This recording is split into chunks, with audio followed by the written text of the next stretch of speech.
I'd like to call this meeting to order. Roll call, please, Ms. Stamen. Mr. Ayers. Here. Mrs. Bruckman. Here. Mrs. Hoskins. Mr. Canwisher. Here. Mrs. Kunkel. Here. Mrs. Rivera. Here. Dr. Wagley. Here. Please rise and join me in the Pledge of Allegiance. Allegiance to the flag of the United States of America and to the republic for which it stands, one nation, under God, indivisible, with liberty and justice for all. Are there any questions regarding this evening's agenda? If not, I will take a motion. I move the board approve the agenda as presented. Second. Motion by Mr. Ayers, second by Mr. Canwisher to approve the agenda as presented. All in favor say aye. Aye. Any opposed? Vision statement. It is the vision of the Pleasant Valley Community School District to provide the finest academic and extracurricular programs in the state, not in some things, but in everything, not for some students, but for all students. Welcome to our guests this evening. If there's anybody who would like to address the board on a non-agenda item, now would be your opportunity to do so. If you would like to, you can come up to the podium, state your name, your capacity in the district, and you will get 3 minutes to address the board on a non-agenda item. And if you do want to say something, just remember to try and keep things confidential if you can. Is there anybody here who would like to address the board on a non-agenda item? Okay, seeing none, we will go to our board members. Ms. Rockland, anything? I have nothing this evening, thank you. Ms. Rivera? I just wanted to recognize, I guess, the Pleasant Valley Junior High and the high school science department for putting on that meteor shower party.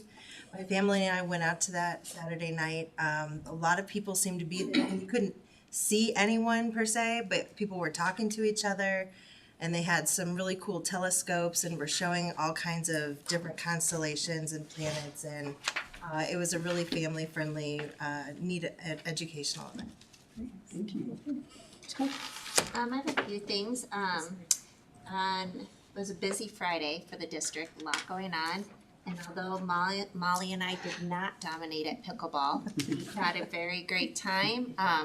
And I want to thank Spartan Assembly for putting that on and really kicking off the student hunger drive with a great event.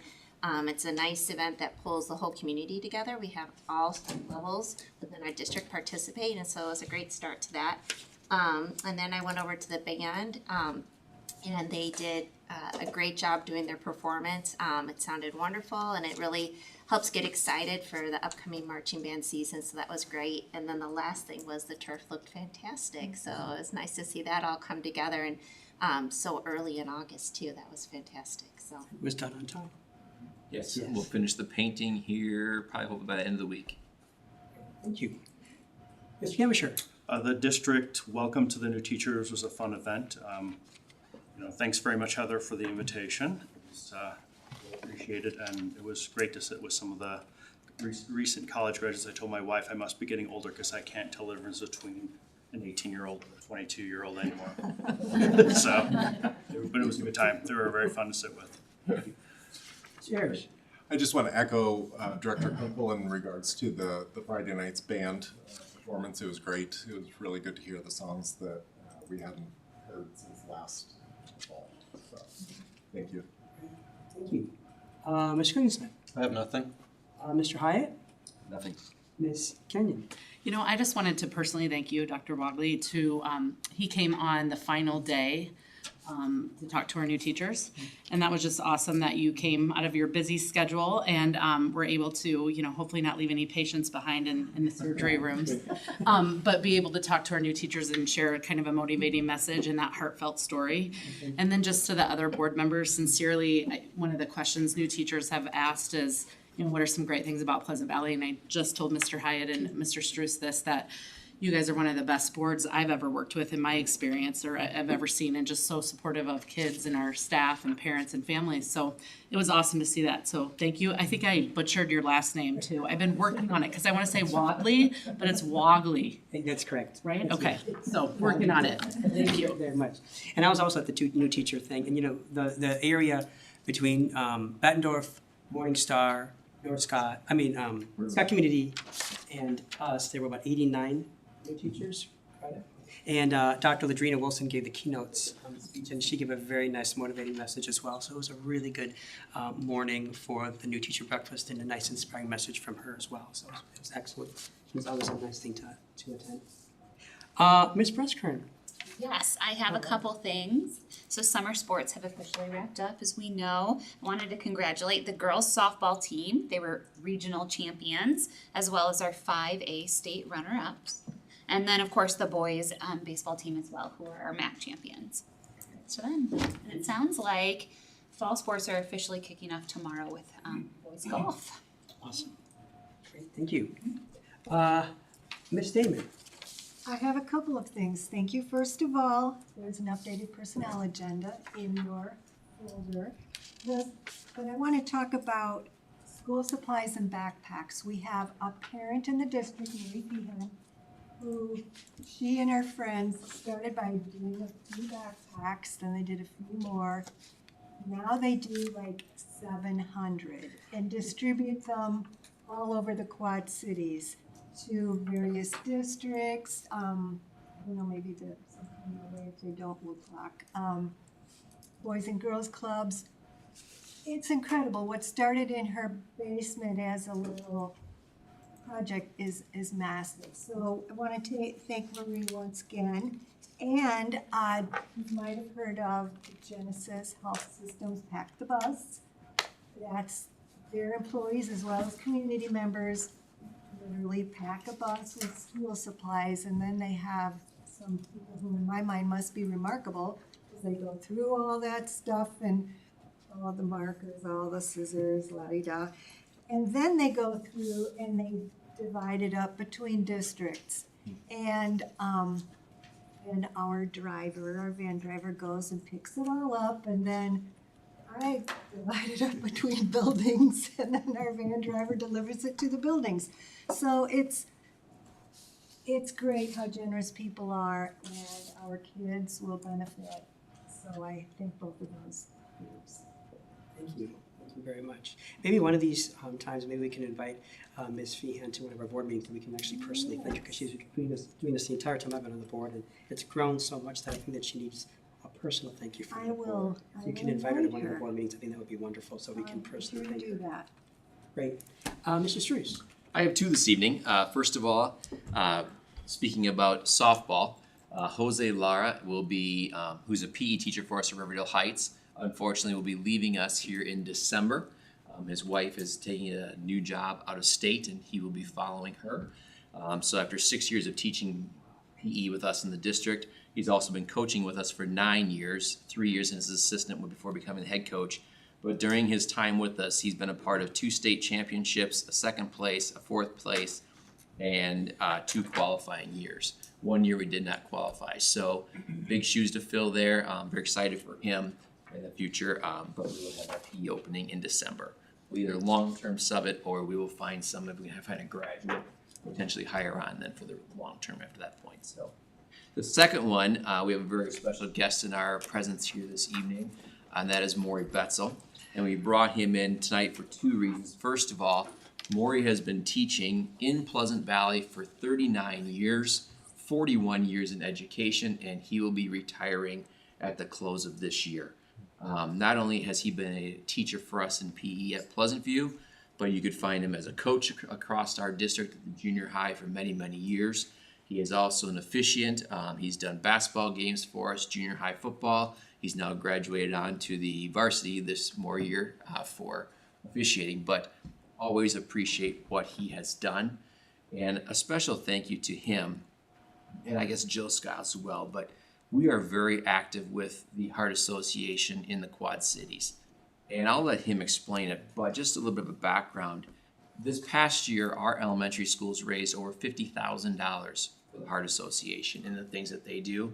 And when I met with a lady last week, our total contributions over the years we've been doing this is $732,000 that our elementary schools have raised for the Heart Association. So again, great leadership, but Maury, do you want to explain real quickly a little bit further what that looks like? Be happy to do that, but since you're throwing all these accolades around, I'd like to congratulate my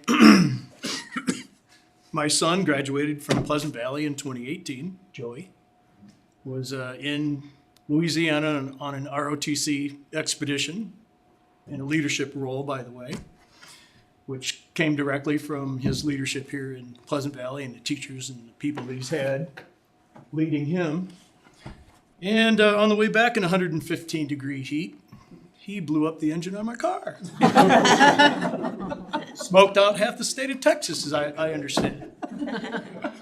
So it's down there and doing its thing, and I'll have to send that green sheet from the county down there and let somebody buy it for $215. But it's out of my hair.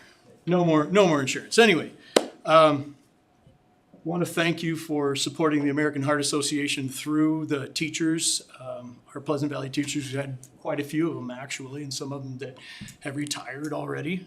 Mr. Dua and Mr. Bulett come to mind, but also even way back when I took Warren Hinkle's place, and you probably don't recognize his name, maybe a couple of you do, but he was a fantastic, one of the best PE teachers I know of, besides Nikki Overstake, who retired a couple of years ago.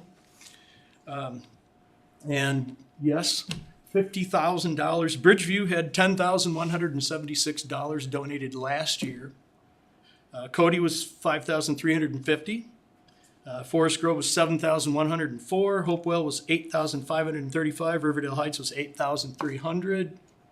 And Pleasant View, $10,985.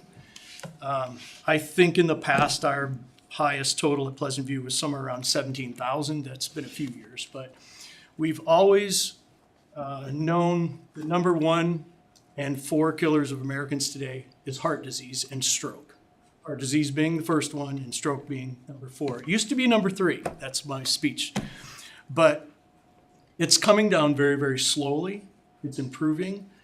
And we as teachers appreciate your support as board members in allowing us to do that, because we know that you could just say, no fundraisers. But we appreciate the support. Mr. Struz and Mr. Hyatt made that announcement earlier about how much that was. And Christine Taylor was our regional rep, and she's probably going to continue doing that for a while. But there's been other regional reps that were involved, and they've gone on to upper level positions with the Heart Association. So not sure about her. But again, on behalf of the teachers, thank you. Just a little explanation. At Pleasant View, we also do a program called Hoops for Heart. I don't know how many years ago it was, maybe 15 years ago, when I thought the 5th and 6th graders were getting a little bit bored with jump rope for heart. We'll do a basketball for heart. Now, I don't know if that started the Hoops for Heart that they actually have today, but it was something that we've been doing at Pleasant View. Again, thank you for your support. Do you have any questions? Support and questions? Tony? Maury, I just want to again echo the email that I sent to the whole team. I want to emphasize, if not for the teacher support in PE, it would not be as successful. They are the driving force behind the efforts with this, and it's a remarkable tradition that's been established. And Christine reached out to Brian because it stands out from her perspective, and that's kudos to the teachers. They're the driving force. They motivate the kids. They keep the emphasis. They make sure it's tied to the learning in the context of wellness. It's purposeful, and I'm just grateful for all your years of service. I'm glad you brought that up for 2 things. One, the secretaries of school they pull their hair out, because there's always people calling up saying, I forgot to sign the permission form, can my daughter? And yep, okay, no problem. And then the classroom teachers have to get the list, and they get it a day or 2 early, and then they have to go through all that, and they have to make sure their kids, so it's really, it's an all-school event. About half of our school participates. So we had about last year? About 285 kids. That's a lot of kids in the gym. So we've had to expand to the cafeteria, but I'm glad you brought that up. And the other thing is, the Heart Association does have programs that they give us information every year about. Let's take water, for instance, the importance of water. And so they'll send a poster, and they'll send educational materials to us, and then we can incorporate that into the curriculum. And we get new things from them too. So they keep us up on the information that possibly we don't have.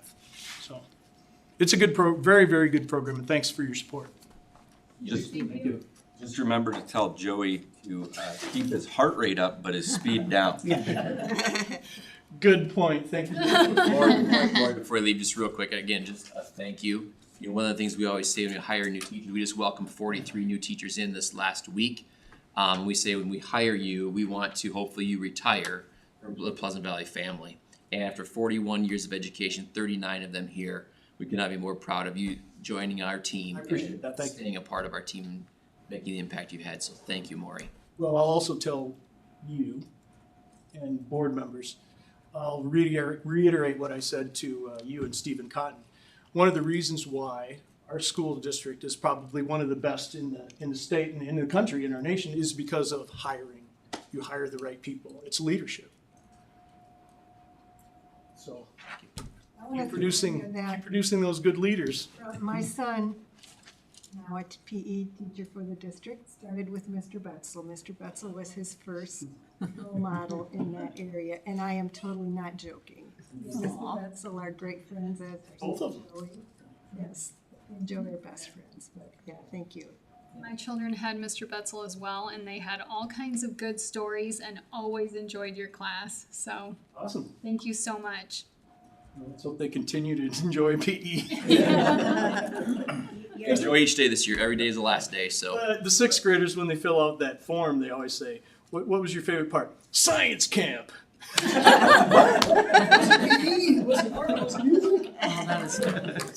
camp. That sixth grade field trip, right?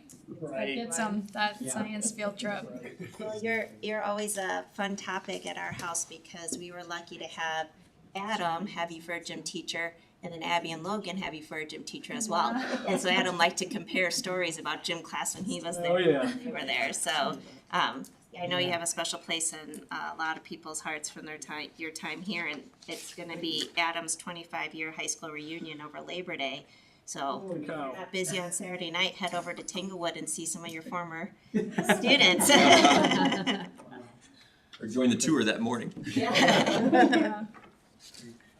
Well, thanks again, you guys. Thank you. Thank you. Appreciate it. Anything else, Mr. Steers? That is all I had. Thank you. Okay. We're gonna go on to the consent agenda. Are there any questions on this evening's consent agenda? If not, I will take a motion. I move the board approve the consent agenda as presented. Second? Motion by Mr. Ayer, second by Ms. Brockman to approve this evening's consent agenda as presented. All in favor say aye. Aye. All opposed? Approval of bills, general fund. I move that general fund warrants be issued in the total amount of $2,414,136.75 in payment of invoices presented. Second? Motion by Mr. Camerich, second by Ms. Kunkel, that the general fund warrants be issued in the payment of invoices presented. Are there any questions? All in favor say aye. Aye. All opposed? Nutrition fund. I move that nutrition fund warrants be issued in the total amount of $9,769.35 in payment of invoices presented. Second?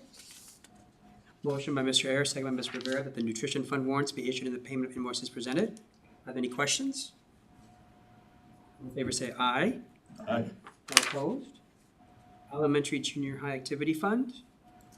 I move the elementary junior high activity fund warrants be issued in the total amount of $3,143.40 in payment of invoices presented. Second. Motion by Ms. Kunkel, second by Mr. Ayers, that the elementary junior high activity fund warrants be issued in the payment of invoices presented. Are there any questions? All in favor say aye. Aye. All opposed? High school activity fund. I move that the high school activity fund warrants be issued in the total amount of $64,583.99 in payment of invoices presented. Second.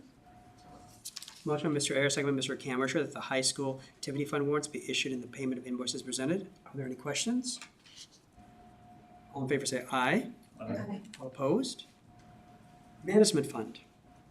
I move that management fund warrants be issued in the total amount of $575,999.75 in payment of invoices presented. Second.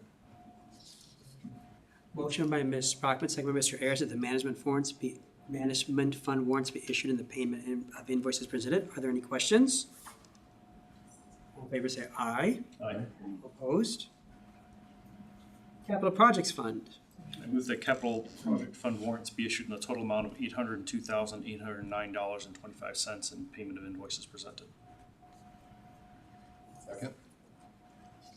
Motion by Mr. Canwisher, second by Mr. Ayers, that the capital project funds warrants be issued and the payment of invoices presented. Are there any questions? All in favor say aye. Aye. All opposed? Physical Plant and Equipment Fund, PEPAL Fund.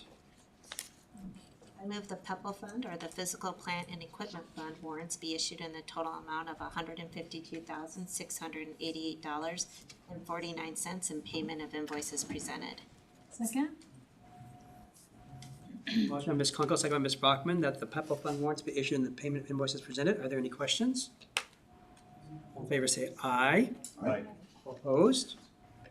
Student Construction Fund. I move that the student construction fund warrants be issued in a total amount of $644.28 and payment of invoices presented. Second? Motion by Mr. Ayers, second by Ms. Rivera, that the Student Construction Fund warrants be issued and the payment of invoices presented. Are there any questions? All in favor say aye. Aye. All opposed? Internal Service Fund. I move that internal service fund warrant 6530 to 6541 be issued in the total amount of $90,336.73 and payment of invoices presented. Second? Motion by Mr. Canwisher, second by Mr. Ayers, that the Internal Service Fund warrant 6530 to 6541 be issued and the payment of invoices presented. Are there any questions? All in favor say aye. Aye. All opposed? County Trust Fund. I move that trust fund warrants be issued in a total amount of $1,797.70 and payment of invoices presented. Second? Motion by Mr. Ayers, second by Ms. Brockman, that the trust fund warrants be issued and the payment of invoices presented. Are there any questions? All in favor say aye. Aye. All opposed? Okay, moving on to old business, 2024 legislative priorities. Mr. Strus. Yes, tonight we have in our midst, we have our three legislators who are with us tonight, Gary Moore, Chris Canoyer, and Scott Webster. Northern Munson is not with us here this evening, but he represents part of our district as well. I think before we get going, we will go through what we have as our legislative priorities. Once we've had a chance to explain those so legislators can see those four that we are looking at, then we'll ask them to provide an update from the 2023 legislative session and possibly a preview of what 2024 might bring. To help us as we kind of move forward, looking at it from a public educational standpoint. Last time in our last board meeting, we went through these four. So if you guys have ideas or suggestions, we can definitely make those changes. Otherwise, we would approve these this evening to turn into this Iowa School Board for our annual, so that they can use these to drive forward from all school districts to create a combined list. The first one that we have up there is school funding, PK-12 funding. And again, just very general, the opening statement says that we would support protecting K-12 funding from future cuts and maintaining PK-12 public school funding as a top priority, allowing districts to plan responsibly and budget for the future. Again, we know that as in a school budget, a home budget, whatever it is, there's multiple things that money has to go to, but that always asking that we always set priorities that will align with things that we are looking for as well. The first one, there's supplemental state aid. I would start by saying legislation has done a very good job making sure we know that number within the first 30 days of the session, which helps us plan. Very appreciative of that. What I would say is we did have SSA the highest it has been this past year. But I think the challenge we have right now is the inflation costs and things that we are seeing and trying to keep up with that. This 3.0 has been a struggle even to do that. But so it reads, with SSA, determine a rate that supports the ability of local districts to meet parent and community expectations, provides a world-class education to all students, and incorporates inflation or cost of living increases to minimize the impact on a district's general fund. And what I mean by that, when you look at the inflation and cost of living, we have had individuals who have left us from the teaching profession this year or even our paraeducation because they can go to another business in town and get a higher rate. So it is hard for us. We employ just over 700 people in our district. We are a very big business, when you look at it from that sense, and we just can't keep up with some of the things you might see from the Amazons of the world, or even the Quick Stars of the world too. I mean, it's just, when you look at some of the jobs that are available in the market that is there in a private business. The second one would be special education. This is a difficult one, looking at exploring state funding that is relative or reflective of the actual costs and needs of students, including educational programming and healthcare. I believe it has been brought forward to legislators in the past, but I don't look like it's gone anywhere. Right now, from a special education, level 1 funding is 1.72. So you take the 0.72 above what a full student is, and you get a little extra money for a student with a level 1 designation. Level 2 is at 2.21, and level 3 is at a 3.74. When you look at some of the supports that our students need, it can go way beyond what a 3.74 could fund.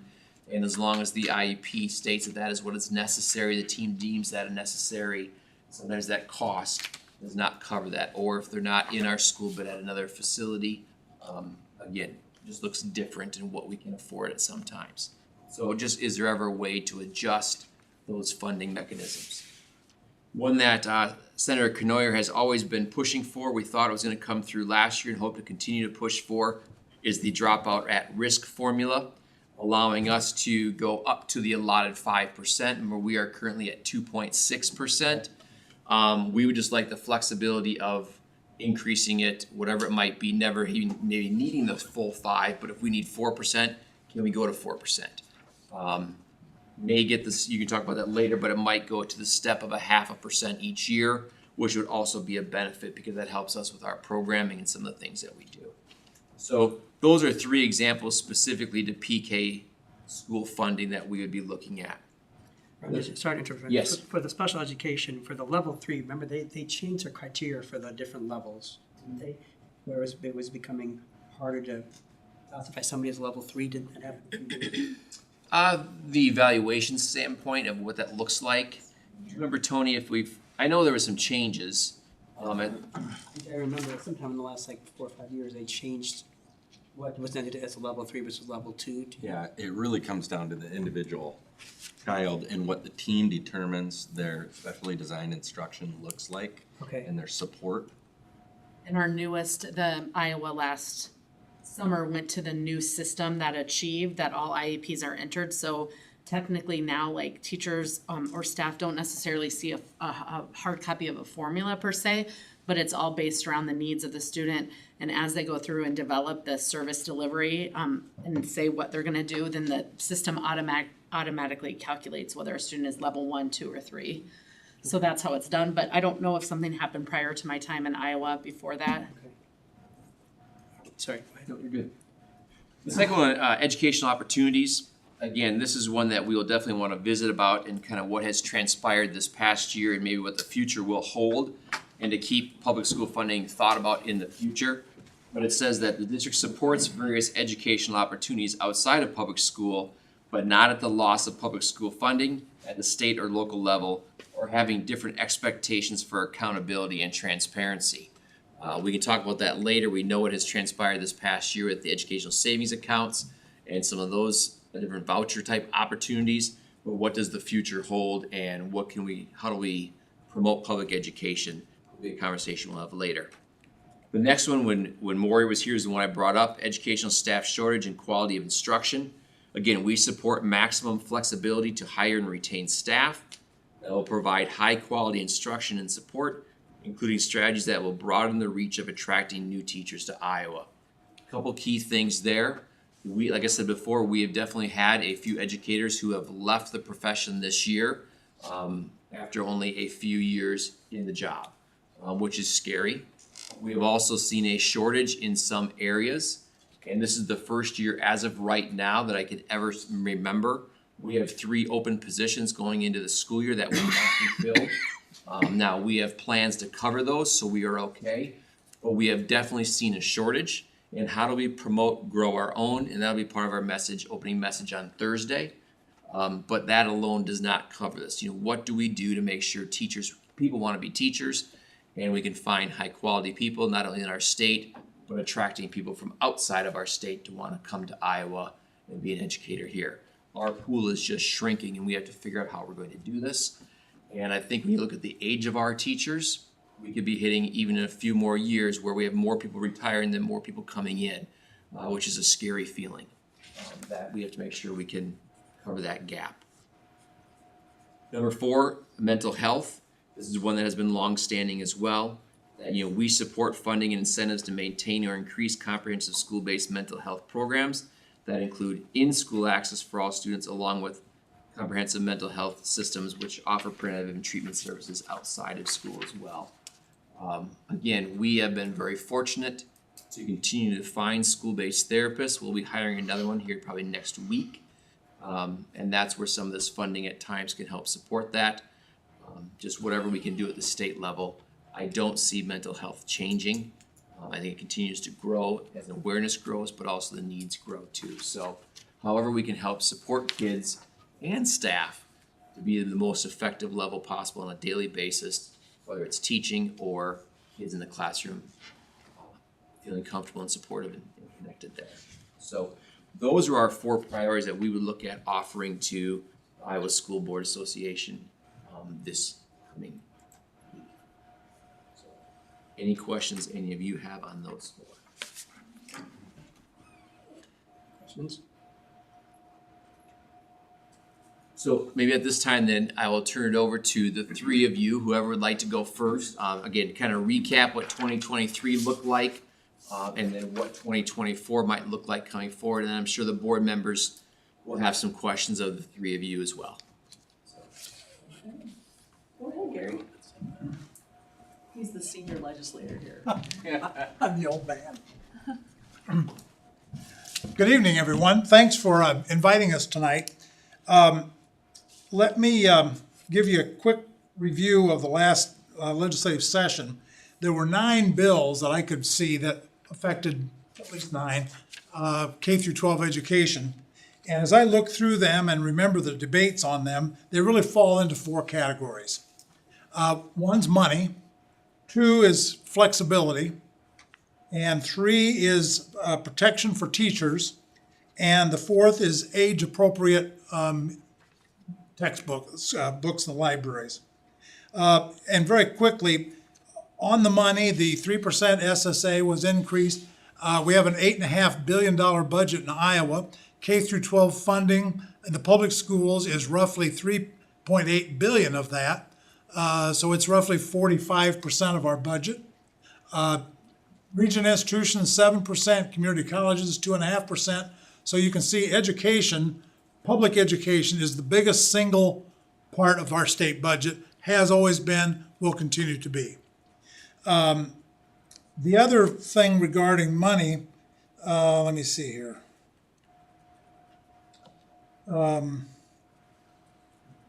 Well, as you know, the legislature approved educational savings accounts this time.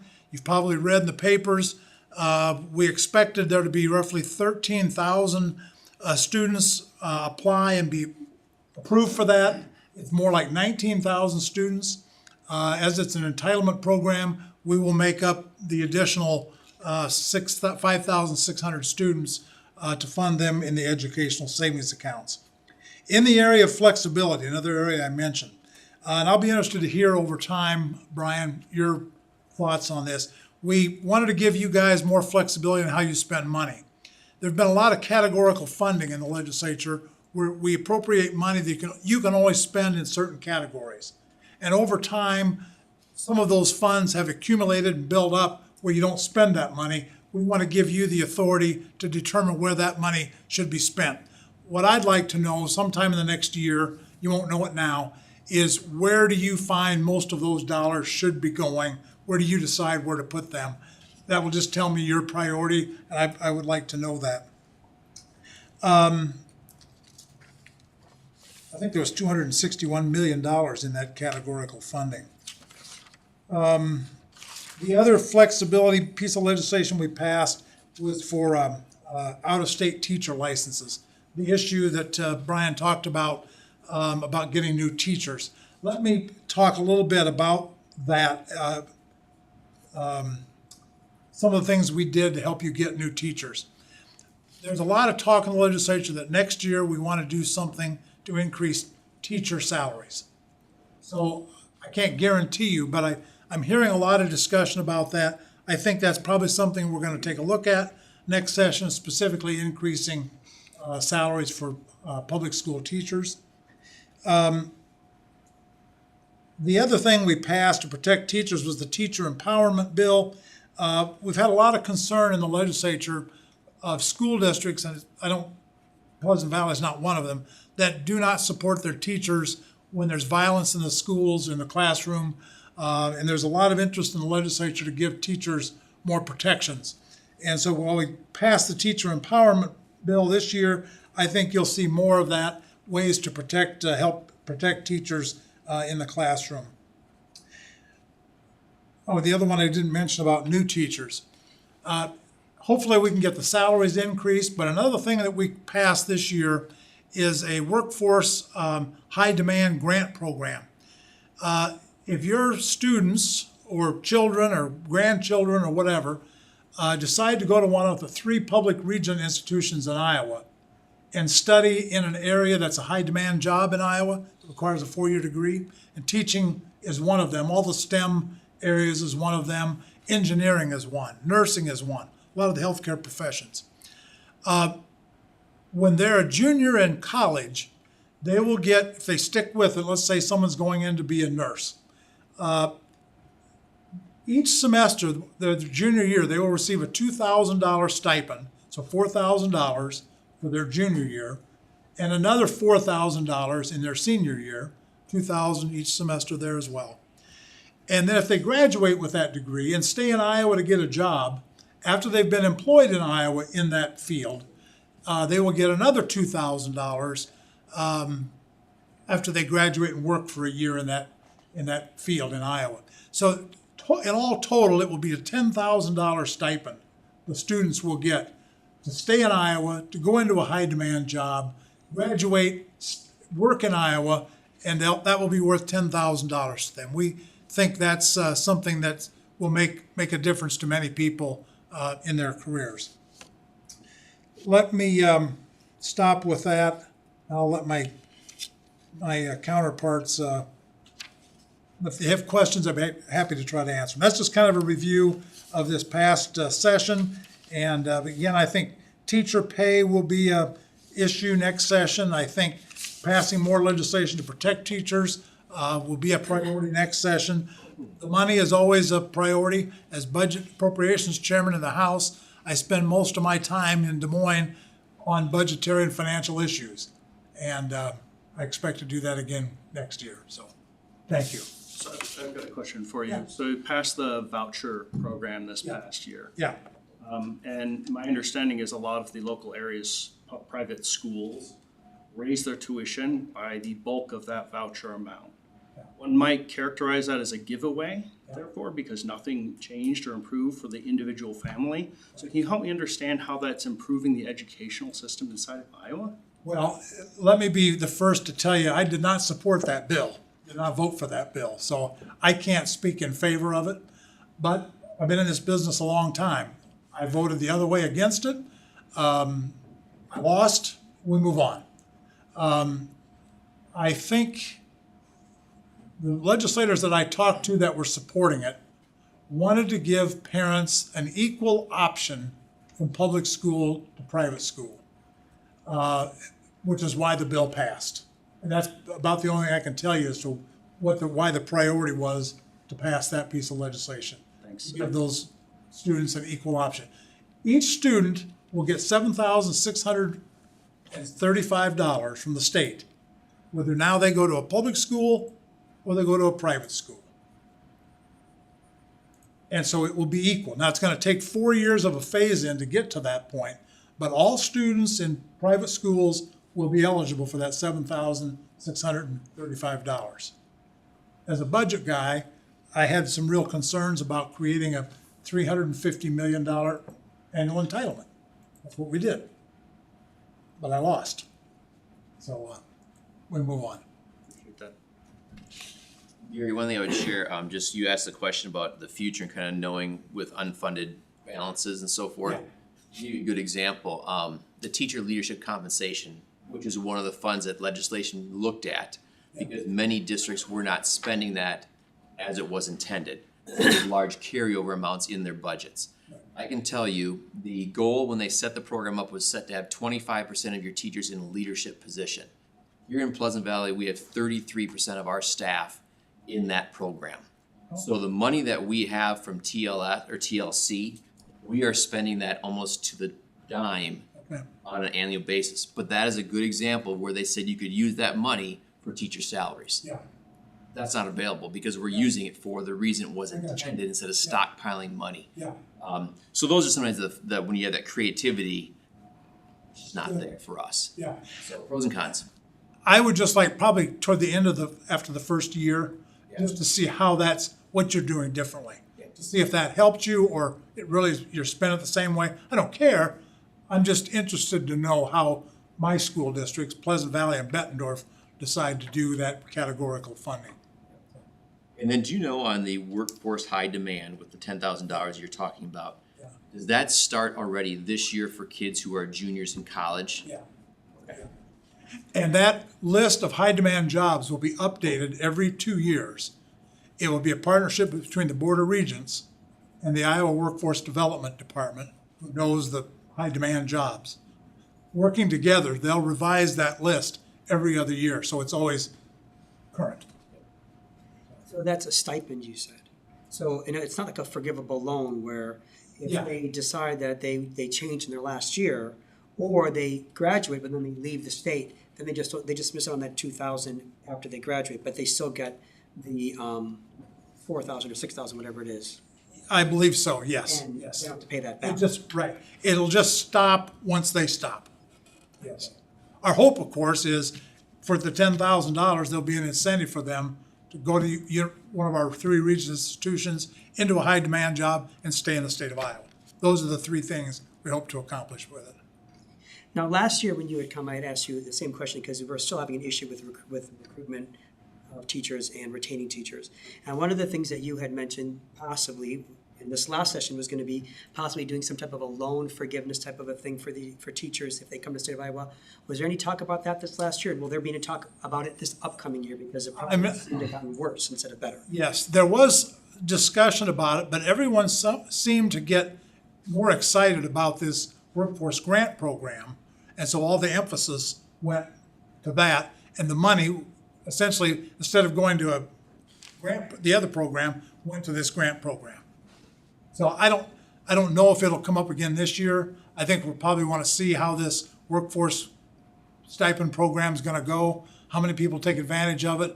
Is it really increasing our number of students enrolling in those programs? We'll see how that goes.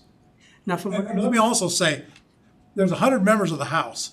I don't know what bills 99 other legislators are going to introduce. I'm not on the Education Committee, so they may very well introduce something like that. I'm not hearing as much about that this year as we did the workforce grant program. Thank you. We'll have the other legislators come and speak, and then we can ask questions to all of them instead of, asking each one individually, because they may want to hear answers from all of them. All right. Well, we didn't have this when I was here. So I see some new faces. So I was on the board for 5 years until 2019. And I actually have 2 graduates. My 2 older kids went on to get master's degrees, and they have jobs with benefits now. And I always remember some of Jim Spellog's words of wisdoms was the 3 B's of raising children. Some of you might remember the be nice, be insured, and be gone. So I have 3 that are gone, or 2 that are gone, and my twin boys are going to be juniors. And I was at the band camp the other night, and I am proud to say that we have 10 tubas in the band this year, and I evaluate the overall strength of a school district based on the number of tubas in the marching band. So I'm glad and proud to say that we have the highest tuba index in the state of Iowa here in Pleasant Valley. So just to, well, let's see, I made some notes here. So with the at-risk bill, that's been a priority for, I think I went into some notes, and it was a priority when I was on the board. I think ever since I think it was the infinite wisdom of the legislature back in maybe 2012, 2013 to freeze at-risk, so you were frozen wherever you were. And it's usually due to a couple bad actors that are misusing it, so it was probably Davenport at the time, I can't say that for sure, but something that we've tried to do, the original bill to allow all school districts to go up to the allotted 5%, whenever we do a fiscal note on a bill, they have to assume that all 327 districts are going to go up to 5%, so the fiscal note looks gigantic. We know that that's not going to be the case, and the data shows that districts are very responsible about only using what they need. In fact, I think there's something built in so that if you don't use what you needed last year, you can't go back to the trough again the following year. So there are some built-in guide rails, which I think make it very responsible. But the bill that we had last year that is again alive for this coming session. So I'm on Ways and Means now, which is a new committee for me. And Ways and Means is the committee that if anything has a tax or a fee associated with it, it has to go through Ways and Means, and that was always kind of a mystery committee to me because usually those bills would go to Ways and Means and die, and I never understood why they died in Ways and Means, and usually because it had something to do with money. So the bill is in Ways and Means. It's still alive for next year, and I think it was put on hold because we had the big property tax bill that passed the legislature this year. So it is still alive and well, and as the education person on Ways and Means, I've been told by Senator Dan Dawson, who's the chair of the committee, that we're going to address these education bills this year, so hoping to get that across the finish line. There's a property tax impact, as we know, but that would be up to locally elected school boards and to understand what your local needs are for those at-risk funds. And I think it does it responsibly because it allows you, it helps the school districts that were the most financially responsible to begin with, like Pleasant Valley, to come up 5% every year until you get to the percentage that you need. And then you'll use what you need, and that will fluctuate from year to year. So I think it's a good bill. I think it's responsible, and I think hopefully we'll be able to get it across the finish line this year. As far as teacher recruitment, a couple years ago when I was the chair of the education budget, we had a diversity teacher task force to try to address the issue of the fact that there were over 20% of our students in the state of Iowa are students of color, but less than 5% of our teachers are teachers of color. And we understand that the dynamic of having teachers that look like the students that they're teaching, that have shared experiences, are often good for student achievement. So we had a task force that gave us some recommendations, and one of those recommendations was, in addition to the student loan repayment programs, but the apprenticeship program, that we were going to just do a pilot program the first year for $50,000, and the governor decided that she wanted to make it statewide the first year. So that made it really challenging and exciting at the same time. And I don't know, did Pleasant Valley participate in the program? I know a lot of districts in the area did. In the apprenticeships program? Yeah. Yes. Yeah, okay. And how's that going? Excellent. Oh, good, okay, all right. Well, we'll keep that going then. So hopefully that'll make a difference and inspire. And that was really to give an alternative pathway to a student who might not be able to go away to a four-year college to get that teaching certification because life gets in the way or challenges happen with family. So it kind of gives that alternative pathway to go into teaching, taking classes at community college, starting as a para, and going through the process with an experienced teacher like our other apprenticeship programs. And then we've also seen, I'm hopeful that this student loan repayment program will work. In the education budget, we've used it for a lot of other high demand areas. We just added mental health professionals to the student loan repayment program as well. So hopefully that will help those professionals stay in the state. And then, let's see. We also had a really good bill for experienced teachers with master's or advanced degrees to not have to go back and recertify every year. So that was something that kind of happened at the end, thanks to the school administrators of Iowa for reminding us that that bill was still alive the 2 days before the end of session. Got that done. And then I also have to give some kudos to your SRO at the high school.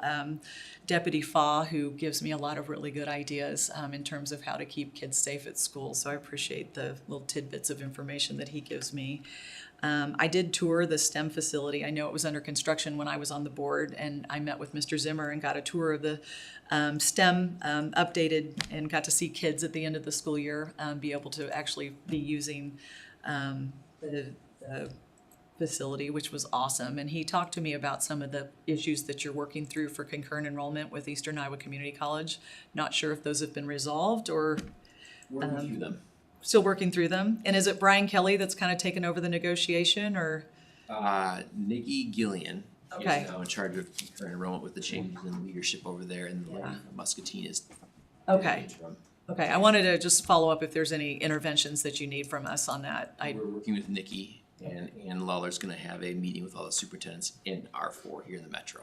Okay, all right, wanted to mention that. And then something else that happened, I'm the chair of the technology committee now, and one of the issues, of course, is cybersecurity. I know that it impacts schools, and the cost of cybersecurity is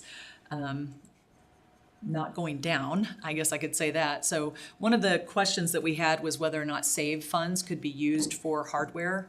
There was a bill that went through this year that they kind of put the brakes on it, but making sure that SAVE funds, it was confirmed that you could use SAVE for hardware related. I don't know if that was something that y'all had questions on, but there are some, I think, Brian, I put you in contact with the OCIO's office because they have some federal funding to help with cybersecurity. And they went away from their fee-based model so that they have an appropriation in the admin budget now. So I think that if you want to get back in touch with them for some cybersecurity related issues, touching base with them, I can get you the contact at their office if you need me to.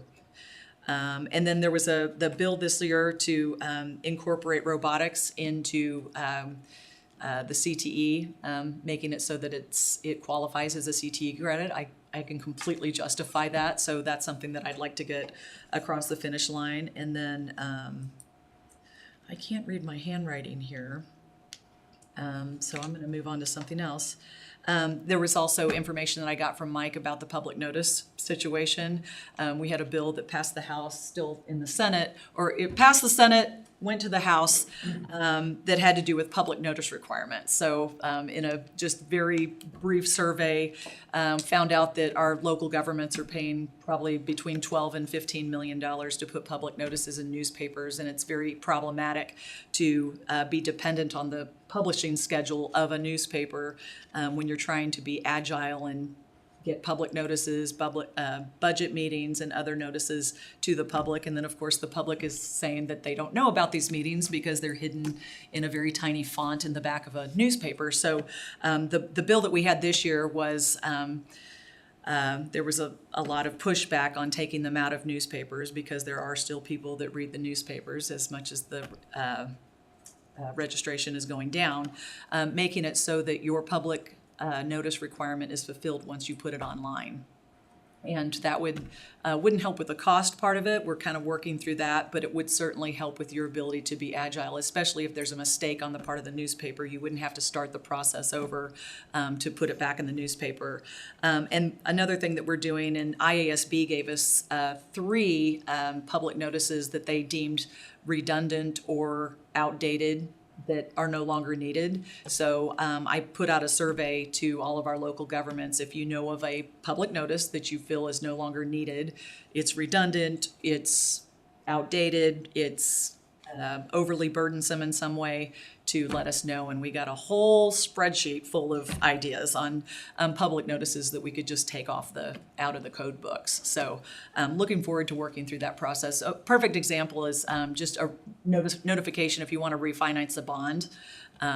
There's a public notice requirement involved with that. And you already had public notice when you put it out for bond, the public voted on it, and you could actually lose the opportunity to refinance at a good rate. You're trying to save taxpayer money, and you could lose that opportunity if you have to go through the 14-day process of a public notice. So that's just an example of one that's just not necessary. So with that, I think I'll hand it over to the junior senator, Scott Webster. It's the OCIO. Yeah. Oh, What's OCI stand What's for the again? OCIO? I'm sorry, the Office of the Chief Information Office. Office of the Chief Information Officer, OCIO. So he's kind of the IT guy for the state. Head IT guy. Head IT guy. He's pretty smart. So I'm not on appropriations or Ways and Means or education. I feel like I'm on every other committee. So on the education front, most of the time I get my information from the senators that are on education or Brian, quite often. Speak with him quite a bit. When I ran for office recently, since I recently had to run, knocking on doors is probably where I got most of my information of what people think, what the citizens think, what the teachers think, because a lot of your teachers live within the district of PV, which is within my district. So a lot of the conversation, a little bit of what's in there is, my thoughts when I got up there was what regulations, and we looked at this, I believe it's chapter 12. A lot of that when we were up there is what regulations is the state putting on you guys that isn't actually helping students? Because those are things I think we need to probably look at and try to do. I've had quite a few conversations with Brian, the other superintendents, to have them keep coming to the table to give deregulation is what I call it in a way, or getting regulations out of the way. That doesn't go to student achievement, student safety, teacher safety. Stuff like that. Teacher safety was another one. Talking to a lot of teachers, it's a safety thing for them. They feel not as safe as it used to be. Maybe I went to high school a little bit at PV, even though I'm a Bettendorf grad, believe it or not. Because construction skills was done at PV. So teacher safety was another one we looked at quite a bit. Those are the conversations I had up there. Teacher pay, obviously, the legislature doesn't set the pay necessarily, but having conversations about trying to get money back to the school districts that's dedicated for teacher pay. 4-year all-day preschool was brought up quite a few times, and that's still in discussion for this next session. I don't know where that's going to go. Cybersecurity was one of the big things. I love being on technology with Senator Knoyer. Cybersecurity coming from Bettendorf City Council, I realize that that's a hard one to fund each year, and finding buckets for every different municipality to fund those and school districts.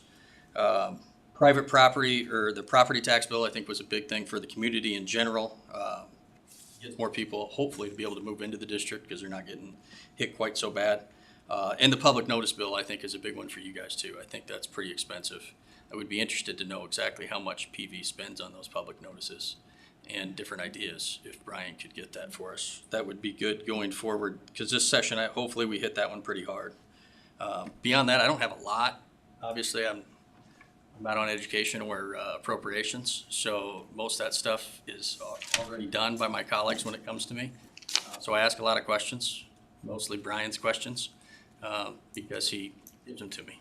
So with that, I guess we'll all come up and answer the questions. Any questions for the legislators? One question I had, just because I didn't hear much about it, is mental health. I hear a lot about safety of teachers, safety of students, and I think that directly goes back to the mental health of our students and the mental health of our teachers.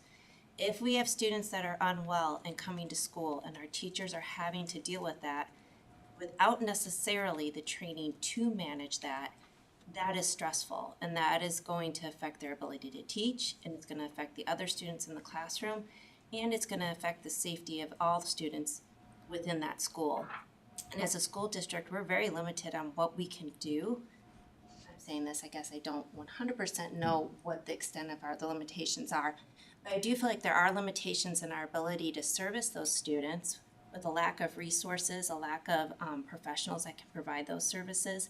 And in addition, if we have someone that's in crisis, what can we do? We can't kick them out of school. We have to educate them. There isn't a place that we necessarily can send them. There's not funding for their families to access those services. And I really feel like it's an issue that's getting swept under the rug, but it is critical to our public schools. And one reason I ask you guys to look into is insurance coverage. Many of these individuals, their health insurance does not cover mental health services. So what are parents to do? They have a child in crisis, they can't get help at the school, they can't get help privately. In addition, we can't secure enough professionals in our state to service those individuals because they're not getting paid to do that. And so I do think it's a crisis in our nation and our state, and I just want to encourage you guys as our public officials to kind of look at that more, because if we can get the support to our students, I think that will also help teachers, because they can do what they do best, and that's teach students. So I can just speak from, as the chair of the education budget, we did add mental health professionals to the student loan repayment program. And all of those programs, we have the data that shows how many people apply for them and take advantage of them. So we just started that last year. I'm hoping to see the numbers on it this year, but I suspect that they'll be good because there was a definite need there. And I believe like Eastern Iowa, the mental health region for Eastern Iowa just opened mental health crisis center services for like ages, what was it, 10 to 18? So it was specifically targeted towards teens. Did you see that? Yeah. Brian, you use that currently, don't you? What's that? Eastern Iowa. The regional. The regional? The regional mental Who's health. in charge of that? Who's that? Laura Elam. Laura Elam's in charge of it, yes. It just got rolled out for kids. I think it was 11 to 18 or something. It was to hit that early teen. So it's a crisis hotline that they can access to get those crisis intervention services. That just rolled out. And I mean, that kind of brings up to me, like, and we've heard this, and to me this has been an issue at other schools as well, is how well the schools are working with the mental health region on, working together to deliver these services. So I guess if you don't know about that, do you have a representative that goes to those Eastern Iowa meetings to make sure that we're all in alignment and working together? I'll find out. Scott Rice and Jason Jones Okay. were attending, so I'll confirm with them. Last year, you probably know this, last year, the legislature, we did a total revamp to how mental health is funded in the state of Iowa. It had been funded by local property tax, by our counties.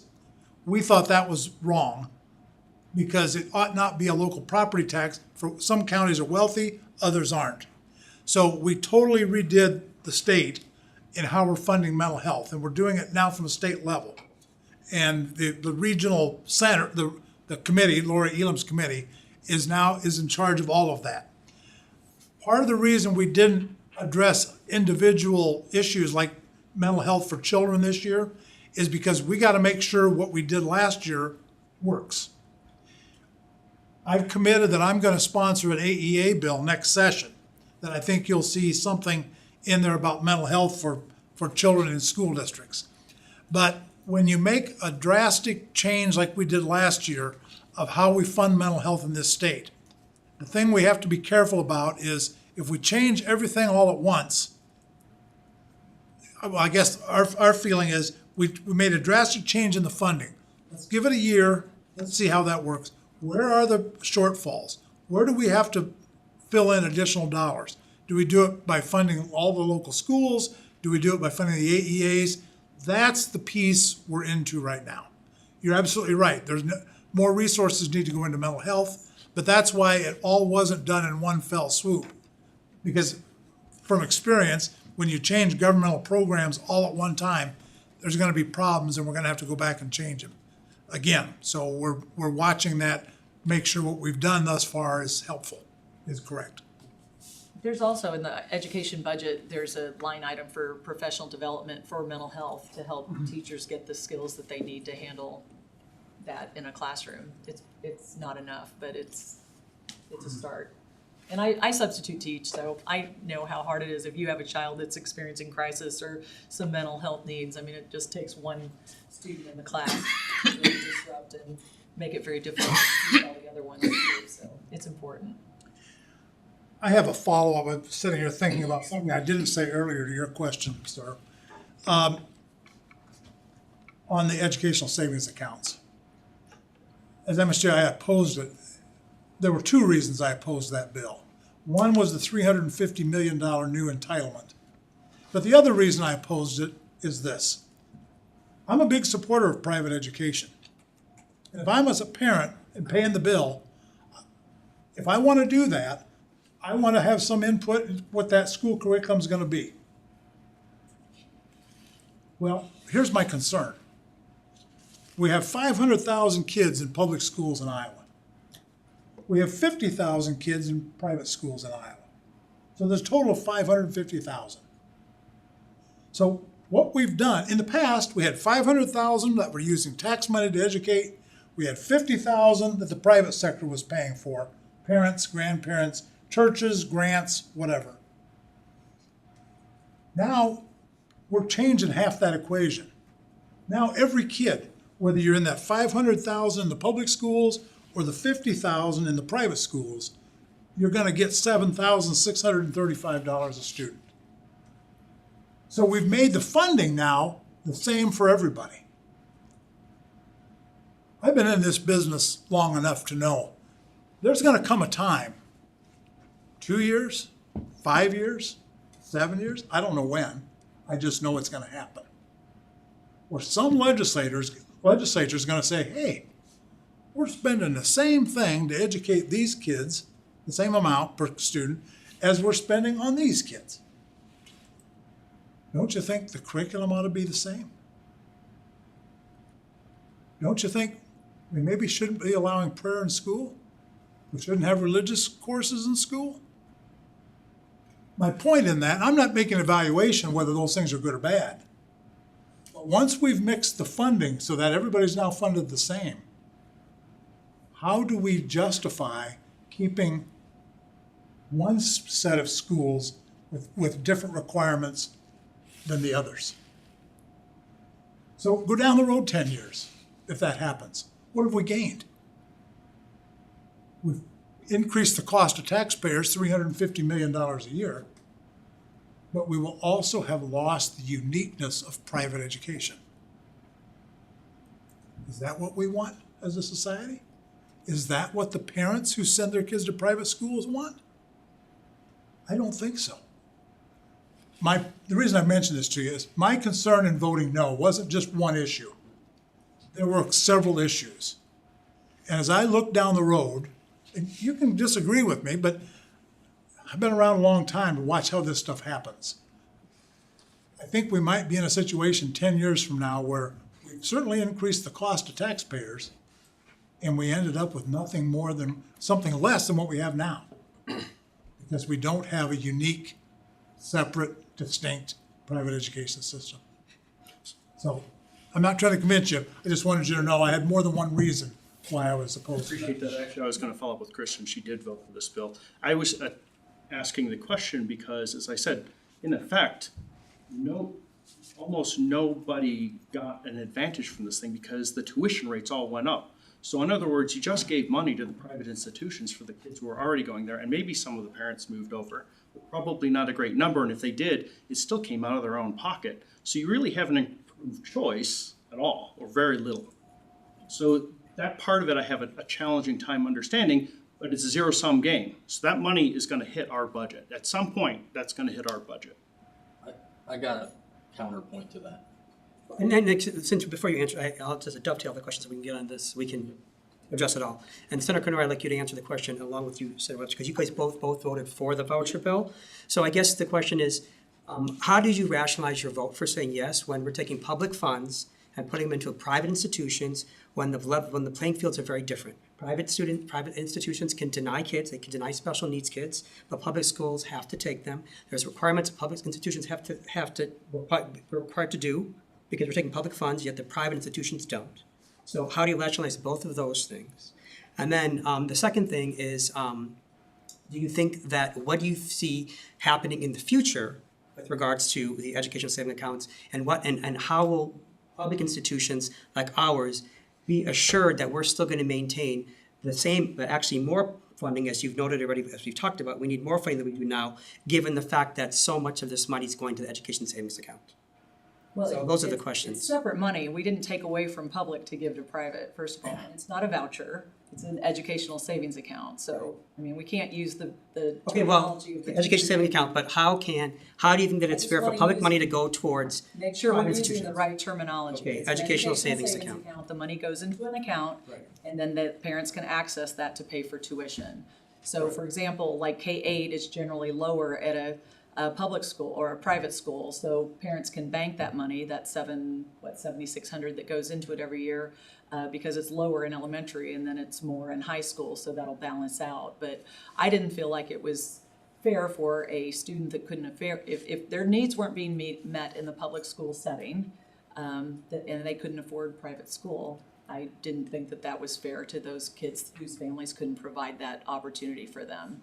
And as So, the bill it's goes not down, taking money away from public schools. We increased public school funding by, what, $100 million with that 3% this, I mean. and what year is it that there's no income restriction anymore and everybody That gets would be it? the fourth year. The fourth year, So so, it so was you mentioned that there was, incoming kindergarten Okay. and anyone over a certain federal poverty level for this year. but at the fourth year, there's no income restriction. Correct. So then, anybody can get And it. for all of those students that live in the district is getting about $1,200 per student. And that's money for those students that you aren't getting now. So it's like $1,187 per student for every student that lives in the district that is receiving money in that educational savings account. So that's money you're not getting today for those students. Okay. So, and I think, Pleasant Valley doesn't have it. I don't think Pleasant Valley really has the challenges that some of these other districts. I mean, people move to this area. They move to Pleasant Valley because of the schools. I mean, Pleasant Valley isn't the reason for an educational savings account bill. This is for those kids that are stuck in failing schools, or schools that are failing them, that don't have the choice. I represent a very rural district. I mean, there's a lot of places in my district that don't have the private school option. So it doesn't affect them at all. So this is for those kids that are in situations, and I would say that, 3,000 of those vouchers got gobbled up by Des Moines. I think there were 1,200 educational savings accounts that were accepted in Scott County. 1,300. I don't know how many affected Pleasant Valley, Won't know that probably till September, October. Trying to figure it out, we can't figure it out. okay, but again. So, What I understand, I think I'd like with to the- see the number, I'd like to see, From what I understand, I was reading that I think, at least in this first year, 90% of the educational savings account money is going to 15 counties out of the 99 in the state of Iowa. Is that correct? Is it 90% of the money is going towards just 15 counties? Yeah, I think that's right. And it's mostly, So in the rural areas that you're talking about, it seems like they're not even applying for these educational savings accounts because they don't really have a private school. choice. A lot of them don't have a private school, so there's no change. There's no change. Right. So the intent then, I guess, is only in certain counties then. I mean, these counties that we want to be in it. Where they have options, where they have those choices, those private school options. Mr. Webster, can you explain your rationale? You were going to make a point. My point is, I'm gonna go non-parish subsidized. So it was said in this meeting that the amount of tuition was raised by the amount of the non-parish tuition. So you're not a parish member at any church, St. Paul's. I'm gonna use it, it's a big school. Doesn't really hit your district, could. First student, $6,485. It was about $500 less than that last year. It was not raised by $7,600. That's a news headline and it's garbage. So let's talk about situations with some truth out there. Second student, $3,725, because once you get to the second one, you get discounts. And that's part of the problem with the whole rationale behind it, is it's blown up on both sides all over the place. The rationale behind it to me was some kids are gonna fit better in those school districts. There's something that those school districts aren't getting that this school district will always get and still does get: property tax. I don't see any non-public school getting property tax dollars. You guys are getting it, they're not. So it's still not equal playing field. We, at this point in time, are taking money towards the student, not towards individual things. It makes sense. There's a rationale behind it, that if it's a student, we're gonna fund that student. We're gonna fund it to this level. They're still not getting property tax dollars. We didn't shift any of that. That was the rationale I had. We started shifting all the property tax dollars and stuff, different story. Now you gotta play an equal playing field, right? They don't have that. They don't have all the dollars that they have. They get some federal money, I do believe, but it's a very small amount. Public schools still get all that. Some kids are gonna fit better in that, and we should be good with that. We should be happy with that. We want kids learning, no matter what environment it is, in the best environment they can learn in. I believe everybody in this room believes that. And nobody should be angry if it's not my environment. My kids went here. I graduated from Bender. If there's a kid that has to go to some other school, listen, I think my kids did great at PV, still going to PV, graduates this year, online for this semester so she can go to college at the same time, like a crazy 17-year-old. But that was the best fit for my child. I'm not going to tell somebody else that they can't go to a private school just because they can't afford it. Not going to do it. It's just the rationale behind me saying, not going to do it. It's the rationale of talking and knocking on doors within the community, within PV, within North Scott, within Davenport. I represent part of that district. And saying, I'm just not going to do it. I think some parents think this is the best for their kid, and I'm going to do it. It's up to them. And we're not funding it at the level that you guys get funded per student. It's not happening. It's a different level, and they haven't raised tuition $7,000. Maybe some school in Iowa did, but our local ones haven't. So we need to try to make sure that we're having good conversations about this. And it gets heated on both sides. It was heated that entire time. But what killed all of the real good conversation within it was stuff coming from different sides that was completely untrue. Just having a conversation when emotions are high is the best thing. And I think in the end, we actually ended up with a better bill than it would have been because we had people talking. We had superintendents up there. TJ from Davenport was up there all the time, and he was having conversations about it. In the end, he didn't necessarily love it, but his comment was, I'm here for the competition. We're going to be the best school we can be, and kids are going to continue to go to our school. And I think that's the way everybody needs to look at it. And I think PV is a great school. I wouldn't send my kids here if it wasn't. And you will continue to have kids coming here. You will. As long as you don't go crazy arguing about it and kicking and screaming and you just keep doing what you're doing, kids will continue to come here. They will not leave. Because it's a great school. It's a great school district. It's got great teachers. I think principals are really good too. 2 daughters, so I didn't have to meet with principals as often. I was a child that met with the counselor and the teacher and the principals a little bit more often. So you're doing great things. I wouldn't worry about it as much as you worry about it. So how would you, moving forward, how would you say, like, for instance, if you have as you mentioned, let's say you have you're a parent and you want to have your kid go to private school. Yep. And then that private school says, no, we can't take your kid for whatever reason. How do you rationalize? Do you think that will change over time? Or can private institutions still be able to take public money for certain kids, but then not admit other kids? Do you see that changing? Go ahead. Well, that was a big That's conversation about, like, are they gonna be able to deny enroll, because if it's gonna be truly school choice for all students, it should be school choice for all students. So there might be situations where you've got, a child who's a Christian that wants to go to the Muslim school. I don't know if that would, there would be situations like ideologically where they would say, no, this is a certain type of school for a certain type of religion, and that wouldn't align with the values of the student or the school. Like, there's situations like that, but it was brought up if a student has an IEP or a special need, would they be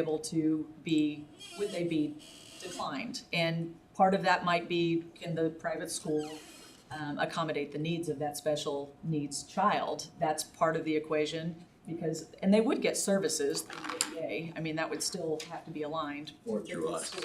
Right. They're in our district. That would still have to be coordinated and aligned, but that was a question that we were going to address at some point during the session, and it was determined that we would hold off on that to see what kind of evidence we're seeing that students are getting declined because of whatever reason. That How was would you find out something- if students are being declined for those reasons? Is there like a reporting website that they can go to? Because I know several students I that would went to love a to private hear- institution and they said no. I would love to hear from them. Okay, I can They have them can contact you? Yep. Because it's happened already, at least Okay. it I'd love to hear told me from about them. it. I'd love to hear those examples, because that was something. I mean, statewide, you need to know the numbers, right? How much this is happening. So are you guys gonna roll out something so that people know that they can report this? Or what's happening in that regard? I can find out from the Department of Okay, Ed. that would be great to know. If they have a mechanism, if a child's been denied. Because people will call me and I want to give them a resource that they can talk to on the state Well, start legislature. with me, and then I'll talk to the Department of Education and. Were they denied for a specific reason or because they were full? Because of special needs. We need, And we need then- to hear about that. And then, Representative Moore, you know, when you're on the head of the Appropriations Committee, so when this bill came to you, how did you answer that? I oppose the bill because it's, You supposed to go in the Appropriations Committee, did this bill go to Appropriations Committee? no. Why didn't it? The speaker chose because he knew the opinion of the chairman of the Appropriations Committee, so he sent it to a different committee. So they bypassed you and just voted for it without it going through you, the appropriations person? Okay, that's all I wanted to know. Because I was curious to know if there was a discussion on your committee regarding this, because you mentioned it as you have. No, he knew exactly where I was at with this bill. Okay. And it went through appropriations on the Senate side. Okay. But shouldn't it go, it didn't go on both sides then? Doesn't have to. They're a little different in the House. Okay. Then the other question I was gonna ask was, you talked a lot about the 10,000 stipend you talked about. These are for new teachers. These are for teacher recruitment, basically. Yeah. But I didn't hear much about teacher retention, except for you're discussing that maybe you're gonna try and increase the amount of salaries for teachers. But, you know, we, as Mr. Struess mentioned, we have a lot of teachers who've only been here for a few years and are exiting the profession. Okay? So as much as we want to have people go into teaching, we want those that are teachers, especially experienced teachers, to stay into teaching. Yeah. So what have you guys done in this last year to help with that? And what is going to be happening this next year for us, not just to recruit teachers, but to actually retain teachers? Well, the reason, that's why I mentioned there seems to be a general interest in providing new dollars for existing teachers next year. Please understand, we have an $8.5 billion budget. Every category of funding that we have, because I deal with this every day, everybody's asking for more resources. K through 12s, universities, community colleges, Department of Corrections, prisons, agencies of state government. We have to say, no, we can't. It's all good. They're all good ideas. But I can't fund $15 billion worth of once on an $8.5 billion budget. And so we have to make priorities, just like every one of us does at home. So I hope we can address that next year for existing teachers. And we're going to have less tax revenue coming in because of the tax cut as well. Pardon me? We're going to have less tax revenue coming in because of the tax cut that's happening, right? Yeah, it hasn't hit yet, but over time it will. Yes, it certainly will. Yes. So moving forward, that money revenue is going to be less. Yes. Okay. It's substantially more than the $8.5 billion now, but it's the feeling of the legislature, they don't want government to grow that rapidly, so they feel we need to give that money back to the taxpayers. Now, let me make sure I said this correctly. On the stipend program, that's not just for teachers. That's all high-demand jobs. Engineers, nursing, medical doctors, whatever the high-demand jobs, they're all qualified. Teachers, because there's a shortage of teachers, will also qualify for that as well. You're going to say something, Senator Conroy, about the teacher retention? Well, tax reform too, going to a lower tax rate, 3.9%, and then getting rid of retirement income tax. You know, I know a lot of retired teachers go back and sub, but those are things that we're trying to, address across Iowa that make Iowa a great place to live, work, and raise a family. People want good schools, they want safe communities, they want things to do, recreational opportunities, affordable childcare, affordable housing. Something that came up in DeWitt is just, when you talk about affordable housing, people there's kind of a preconceived notion that affordable housing means low rent, or there's a negative connotation with affordable housing. But as we pointed out, affordable housing that could be for a first-year teacher. If you want good teachers coming to your community, you need to make sure that that housing exists. So, I mean, just, it's kind of across the board, making sure that you have a welcoming environment that, from the tax standpoint, but also from childcare, housing, and the quality of life that we enjoy here in Iowa is helping attract and retain. But something that I didn't mention earlier about just, the competition, like the bill that we had with Chapter 12 and taking away some of these unnecessary regulations and red tape and bureaucracy that public schools are having to go through in the reporting. We need to hear more from you about what else we can do to lessen that burden on the public school systems that we haven't done. I mean, a lot of the stuff that I feel like we do now are just because we've been doing it for 40 years and that's just the way it's always been done. But if we need to modernize that system or somehow make it more efficient or lessen the burden, especially the duplicative things that you do as a public school district, we need to hear that so we can start getting rid of those things. I mean, we started the process this year, but I think there's much more that can be done on that front. So if you have ideas, we'd love to hear from you. One more thing, separate topic, you brought it up. I live in the cybersecurity world, and so you're bringing it up. I'll tell you, that's what actually kind of scares me a lot, is us having an incident and having a parent come up and talk about how their kid's mistake made in junior high is now public and it will forever be on the internet. That scares the heck out of me. And I agree, it's so insanely expensive to hire cybersecurity professionals. It's hard to find at a state level, never mind a public school level, but do whatever you can, please. Yeah, and I mean, you probably all heard the Des Moines School District, actually, their kids were out of school for 3 days earlier this year because of a cyber attack. I mean, they couldn't work their HVAC, they couldn't run their buses, they had no internet, they had no phones, they had nothing. And the cost, to get them back online, I don't even think they were 100% back online by the end of the school year. And the attack happened in February.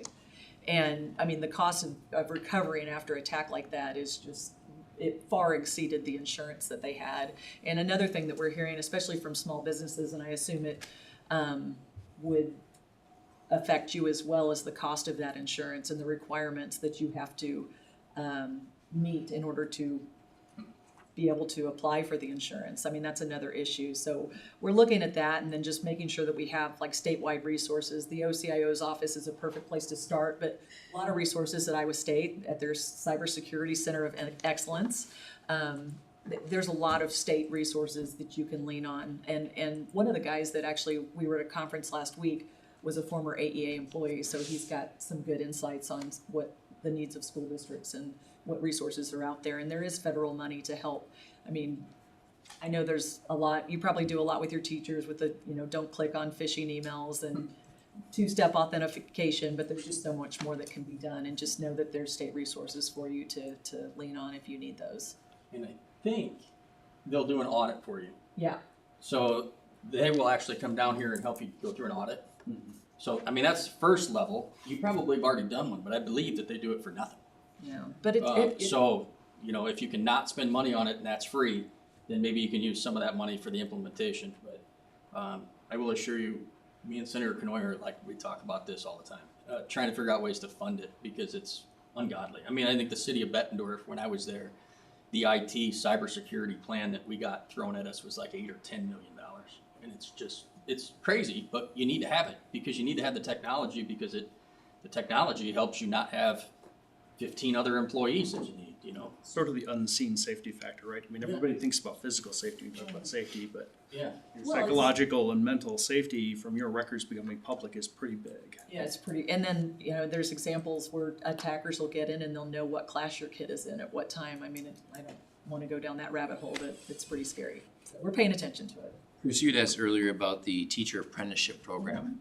I would encourage you to visit with Davenport about the paperwork side and also the funding reimbursement side. We've had some struggles there because, they oversee where we all work together. Okay. And the funding has not come in very quickly. And so from a reimbursement standpoint, so maybe have a conversation with them over there on that side. Okay. It seems to be, the program's working, but there's just a lot of struggles, just things to assess. Can you get me in touch with whoever, is it TJ or is it somebody else? No, Allie Vandermeid? Yeah. We'll get it to you. Yeah, if you could connect an email, that'd be great. And then the other thing I would like to share, and I'll preface it by saying Senate File 496. You know, that is the big one with transparency and everything that we do, and it's very long. And that, whether it's the library, books, you know, everything. You know, I'll give you a small example of, and might be a plug as to why the DE is still very important. There's a section that talks about formal survey to assess student mental or emotional or physical health not required by state or federal government. You know, we have to let parents know. And I bring this one up because we're talking about mental health. This is a good example of things that worry our teachers, that cause stress. You know we have kids in our classroom who are struggling mentally or emotionally. And how do you help kids work through that process on a daily basis because they're young? And how do you informally, maybe you're assessing kids, you're like, how are you feeling today? And it might be on the screen, there's a smiley face, a sad face, and you know, that type of thing. Very subtle, but yet our teachers worry, is that a formal assessment or is that an informal assessment? And those are the things that drive our teachers crazy every day because they don't want to do something wrong, but yet they're stressed about what can I do and what can I not do. Did they contact the parent? That's my point. So, I mean, Can you let the parent know that they have the issue and simply tell them that this may happen? I mean, that's the hard, so take it from the outside a little bit. And I think this is kind of a weird one. This is only my interpretation from the outside, right? I'm just trying to figure out both sides of an argument. You're gonna have some people who, the parents aren't gonna be real good at kind of taking care of this, right? And then you're gonna have other people where a child may have something and you get a little bit deep into counseling a child maybe on their beliefs or what they should be doing, and that parent might take offense to it, you know, because they're trying to parent their child, they don't know something's going on. I think that's where kind of both sides of saying, hey, just let the parents know before this stuff happens so that they know what's going on. I think it was kind of trying to be a middle ground. I had a lot of conversation on this one because I met with a couple school counselors on it actually. Oddly enough, I'm not on education, but I met with a couple from Bettendorf. And it was, a kind of a chicken and egg thing on how you try to figure out how to make this work.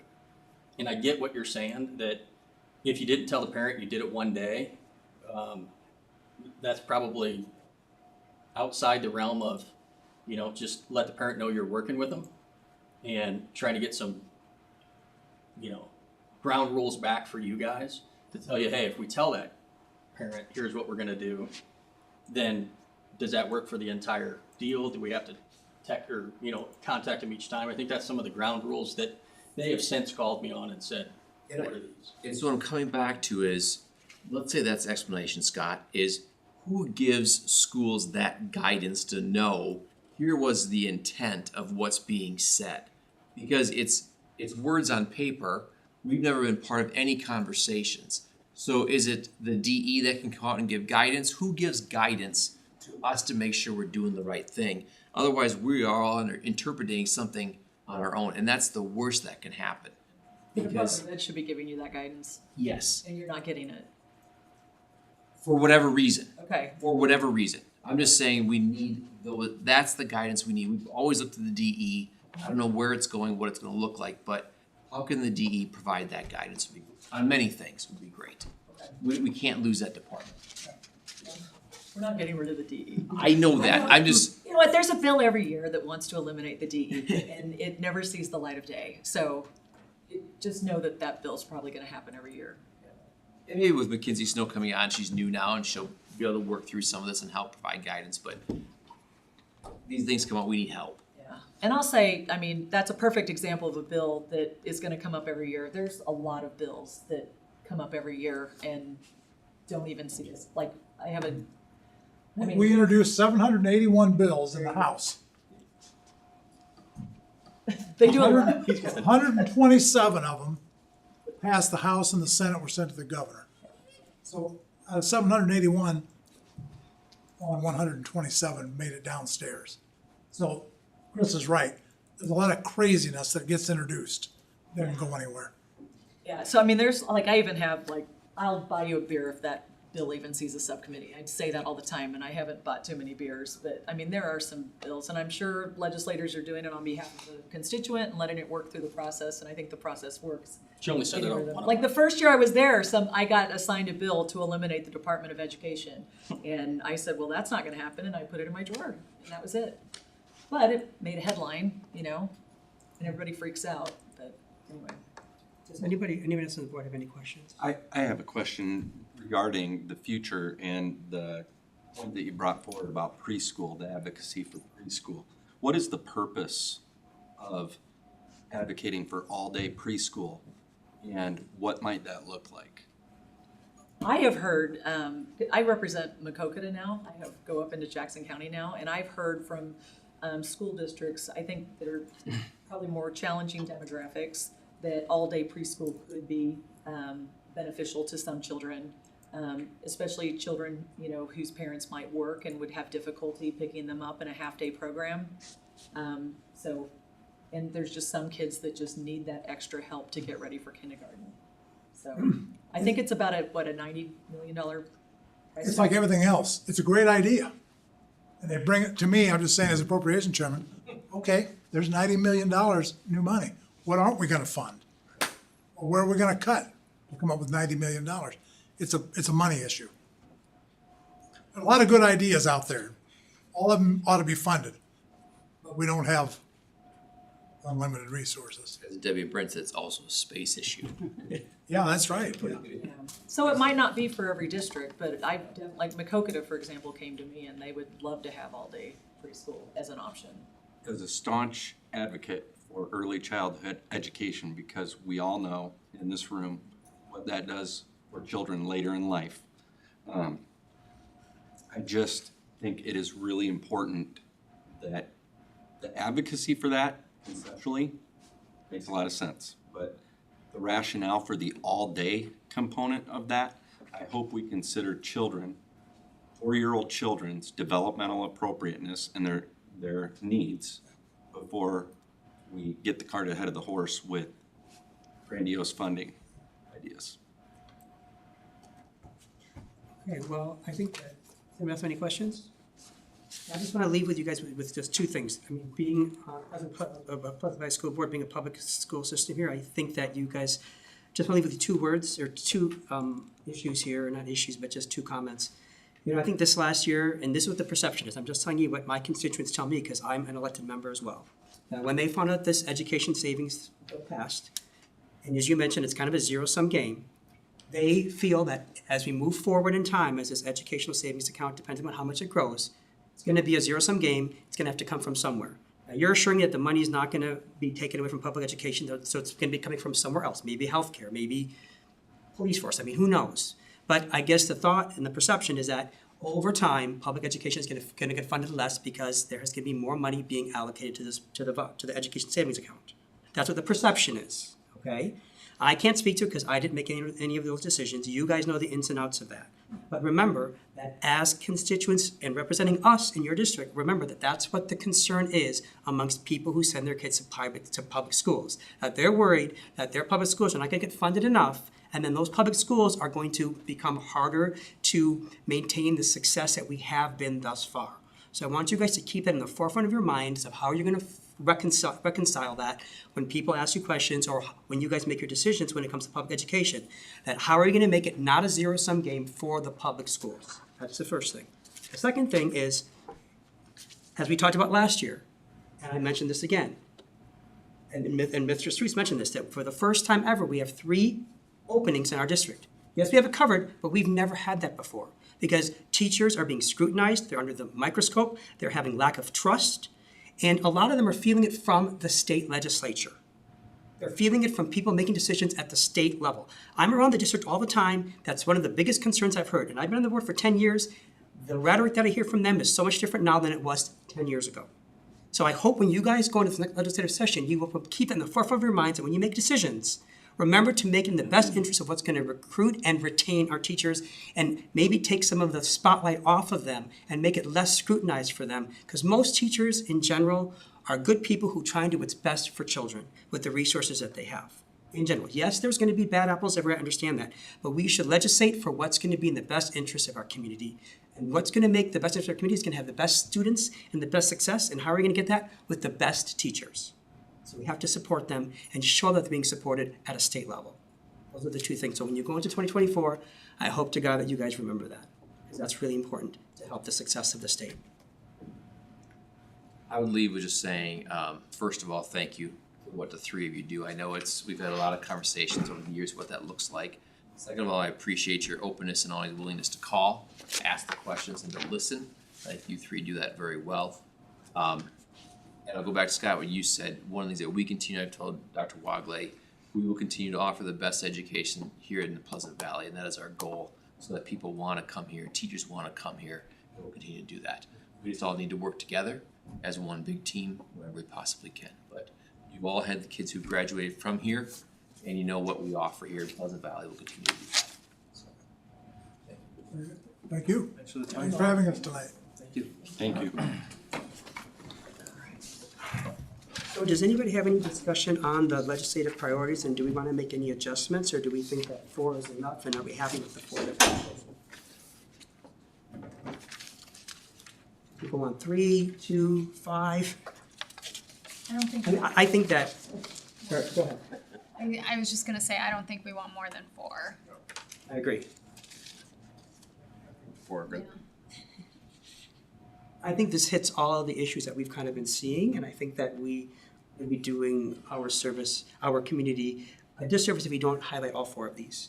I mean, even though mental health has been on our priorities every year, it's becoming even more and more of an issue that it needs to stay on there, because it is extremely important that that gets addressed. And then the other priorities have all been stuff that we've had before, or maybe been in response to things that have happened in the legislative session that we just recently had. So I think that they all really will address some of the concerns that most public educational school systems have. These are brought up at our delegate session too, right? Yes, it is. Doug from last year, and Molly, you've done it before too. How many priorities do most school districts come up with? It's usually between 2 and 4. 3. That's what I saw mostly, 2 and 3. 3. Remember? No, I really don't. I was for 2 years in a row, and there were several that had 4. So 4 is not unusual. Okay. And what they do is they coalesce them I all. do feel like 4 is a They lot, coalesce them all, and then they actually. say these are the top, Yeah, you know, when they do it. just curious. And there's a lot of words here too, so I don't know if that's, if it explains the situation better, or if it should be more succinct. But There's kind of 6 here.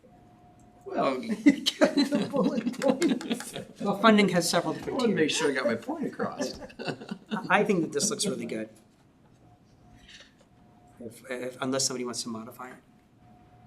I mean, if we wanted to go down to 3,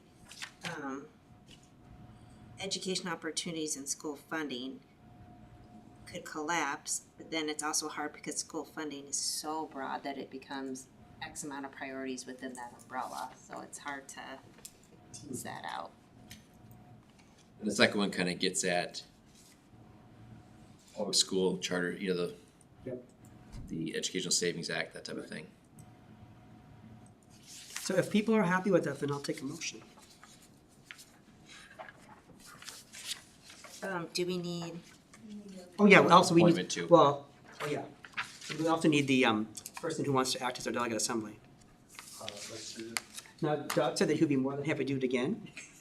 What a funny way to put that. But if somebody would like to do it, besides Doug, we're more than happy to, I already have the day off, so if nobody else wants to do it, I can do it. And the hotel room. Yes, There you go. thank you. Doug? That's fine, I can do I think, second year. I think that, is that okay? Yeah, all right, then it's gonna be Doug. Take a motion? I move the board approve the IASB legislative action priorities as presented and appoint Doug Canwisher to act as our representative to the delegate assembly. Second? Motion by, Ms. Brockman, and was second by Ms. Rivera? Okay. That the board approve the IASB legislative action priorities presented and appoint, Director Doug Canwisher to act as a representative to this delegate assembly. Roll call vote, please, Ms. Damon? Mr. Ayers? Yes. Mrs. Brockman? Yes. Mr. Canwisher? Yes. Mrs. Kunkel? Yes. Mrs. Rivera? Yes. Dr. Walgley? Yes. Okay, moving on to new business now, meal prices. And we are going to have Corey Hi. come up and talk a little bit, and Mr. Kleensmith. Corey's gonna pretty much take it all. So we got to raise it 10 cents. Yes, which is pretty much across the board. I want to thank you for having me, first of all, thank you. And Thank you. it was actually all very interesting. I'm just like kind of sore because I played soccer with my nieces and nephews yesterday, so I'm like, anyways, groceries have gone up quite a lot, as you all know, with your, even at home. And last year we were seeing quite an increase in invoices, and so I would like to increase the meal prices by 10 cents, and which looking at. I did call some of the other food services directors in the neighboring districts, and we're still going to be a little bit less. And so I thought, well, it just kind of seemed like it would be the right time to do it, and also it was a good price. So I think that 10 cents is going to put us at a good spot to meet the invoices, and also be right around where the neighboring districts are. So I'm just So, asking for approval direction. on the 10 cents, please. Now, there was a rule by the federal government, wasn't there, or some government where we had to have our price be a certain amount, so we had to raise it because we were actually cheaper than what we were requiring, correct? Yes, do you remember that, Mike? That was a few years back. I think we're 2 or 3 years ago, I think. yeah, But now we're in, we're in a good place. okay. Yes. Okay. And the 10 cents does, we are able to cover our costs. It doesn't leave us short anything. No, we're good with the 10 cents. We are very fortunate to have a very high percentage of students who eat school meals. So yes, that means more food and so forth like that, but still, I think we're in a good place. We'll have to watch that and compare what does the 10 cents do, what do our price costs do? What's our bottom line total number at the end of last year, this year, and the following year? So we can track that and see if the 10 cents made a difference or we kept kind of neutral. Who's most likely to be affected by a 10 cents increase? I mean, if you see a drop off, I guess my instinct would be that it's those kids who are just barely able to afford the meals as it is today.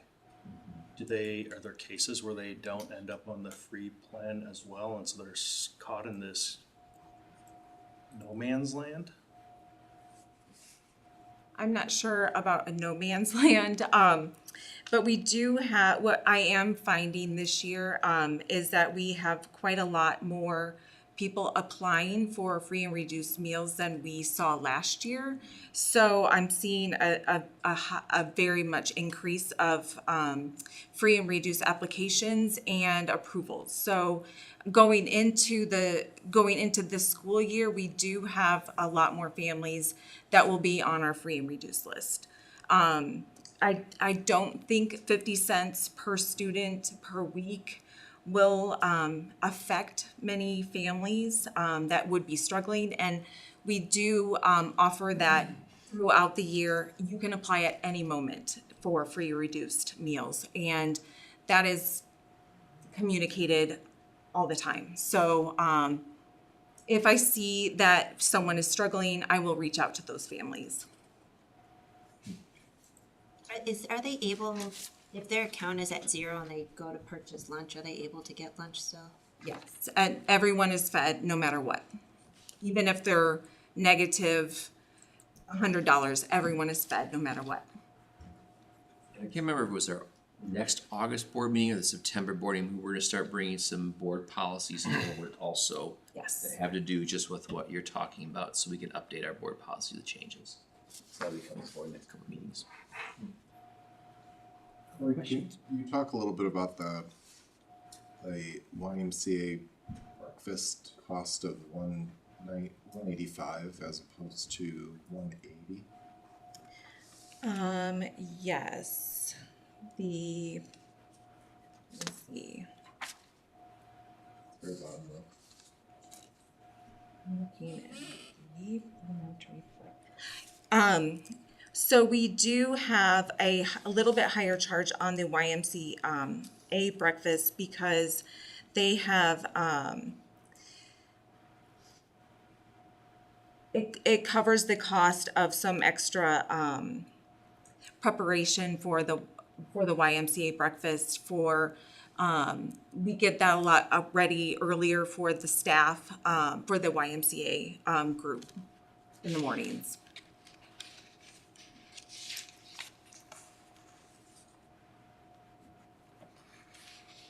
Necessary? It's just something that we've always done. I can look into it, I just know that is one of the on the cost that we've always done. Something I can look into for sure. What was the cost of it this year, do you know? Was it 185 or was it lower price this year? For the YMCA breakfast? Yeah, so are we increasing that bold number, is that increasing it for like Um, 85? My guess is, I can look back at it. I'd have to look back at it to tell you, I don't wanna say the wrong thing, so, I'd have to look back at it to tell you. My guess is it's 10 cents more. That last year it was 175. But I don't wanna tell you the wrong thing, so I'd have to get back to you on that. So, and I guess I'm confused, so what's it, where's the dollar, oh, the $1.80 up here under elementary breakfast, got it, and then, now I see the number, I was looking for the $1.80. Oh. Know why there would be an additional cost when is that truly necessary to? I guess I don't understand what additional. Do they come earlier to get the breakfast? They do. They come through the line a little bit earlier than the rest of the kids. And so I'm not sure exactly what that, again, I'd have to look back through it and see why, on the contract with the YMCA, why that extra cost is there. So, I'll get back to you on that. To answer your question for sure, I'd have to look at that contract.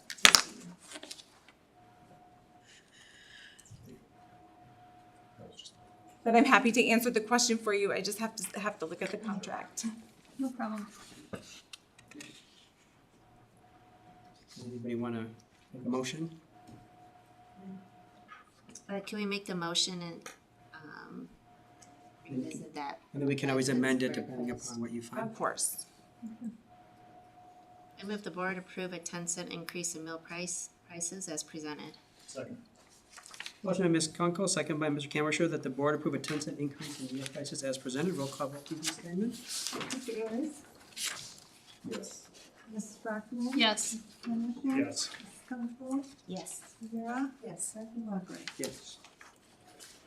Thank you. Thank you very much. Can I just say, we're gonna talk about something, but I did wanna thank Corey here publicly for her role and her team's role in the new teacher orientation and the awesome food service.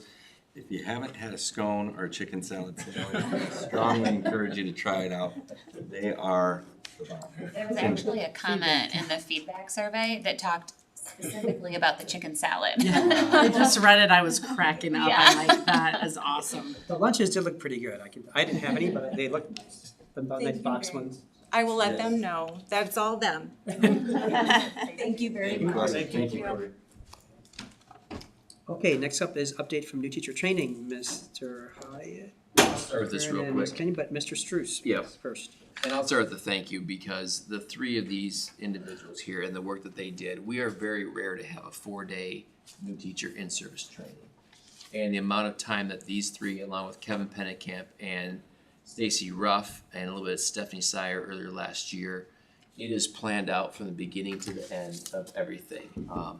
And I can't thank them enough for what they did and the impact that's gonna have for our new teachers. So thank you to them, and I'll turn it over at this point. And I'll expand upon Brian's gratitude.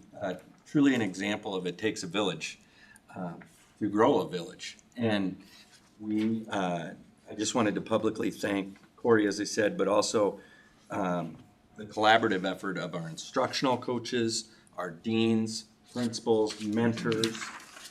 We lean heavily on our teacher leadership system. I think this is a true testimony to the importance of that 33% representation that we have, those mentors.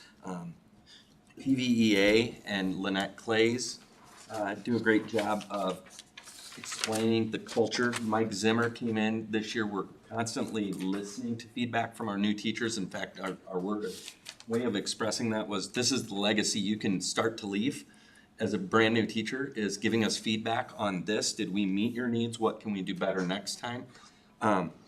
So Mike coming in, doing a history lesson. We got feedback on that. I think people thought that was really cool.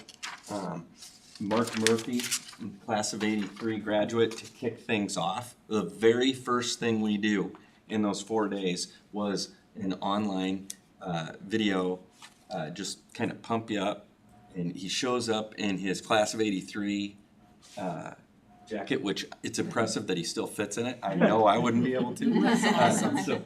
And a hat, and just coming in from England to do that. So awesome. The community connections, the vision, the honoring tradition, but thinking forward of how we can do better to meet today's learners' needs. Dr. Wogley being there, his message was, I don't know how you make it through that without goosebumps or a tear in the eye. Just the passion for public education. The student and staff panels, we get students to come in. Missy Huff, Chris Smith, our team here at Belmont. And then also, it's impressive to experience that Bettendorf Family Museum. That's a strong statement in our community to new teachers. And Dr. Ladrina Wilson's comments, as Dr. Wogley pointed out, were tremendous. A great message. Our tech department here and our board, you all for supporting, came through very loud and clear. And I'd be remiss, I'm gonna segue to Bernie and Jill for anything they might share too.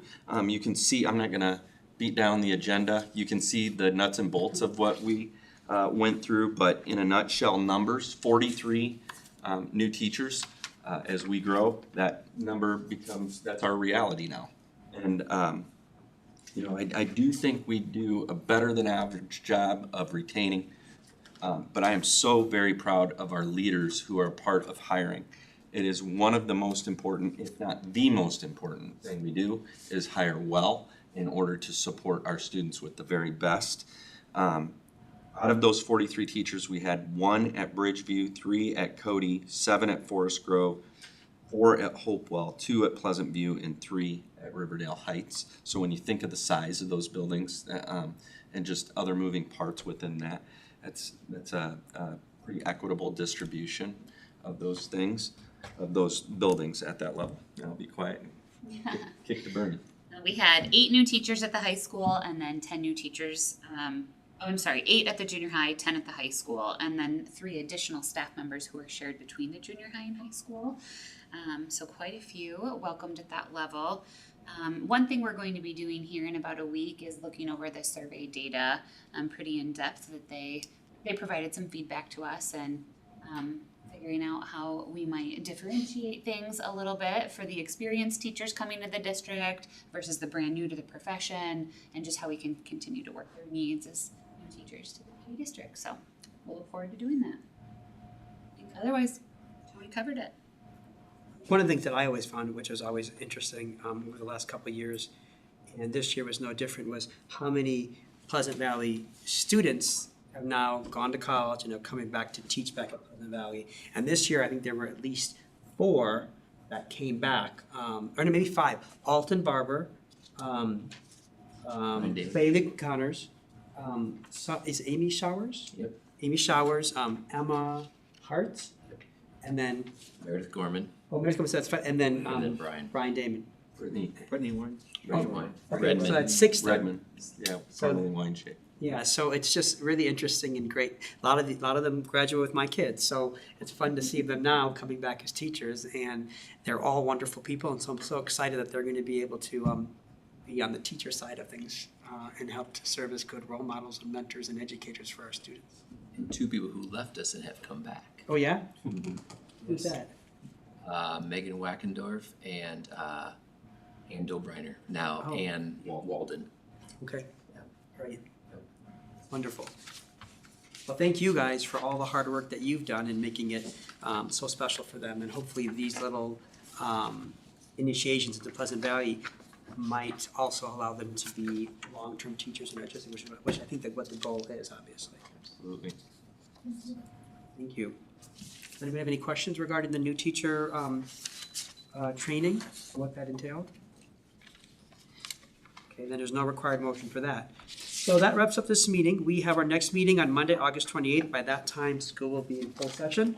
And we have Monday, September 11th, as well at 6 o'clock p.m. And then Thursday, November 16th is the IASB State Convention. So if you are interested in going, please let them know, because she has to secure a hotel for Thursday, actually for Wednesday night. And usually, you know, if you're gonna go, Wednesday afternoon is when the first session starts. So for new members, if you're gonna go, that's when they have like Finance Class 101, which is excellent, and a lot of other seminars that go on Wednesday afternoon, and then Thursday morning and Thursday afternoon with keynote speakers. And then if you look on our board packet, there is a note on who those keynote speakers are gonna be and what they're gonna talk on. So is I've your, actually had to get hotel rooms already. okay, you did already, okay. So I have them for the people I know for sure, and I got one for myself so that I can give that to someone else as needed. And if Brian needs to sleep in his car, someone can have his. Great. Hopefully that won't happen. Hopefully that won't happen. Because we're getting in one of I those. didn't see with that. You said- That's right. Just throw it in there. Save a little money. All right. Well, is there anything else for the good of the order?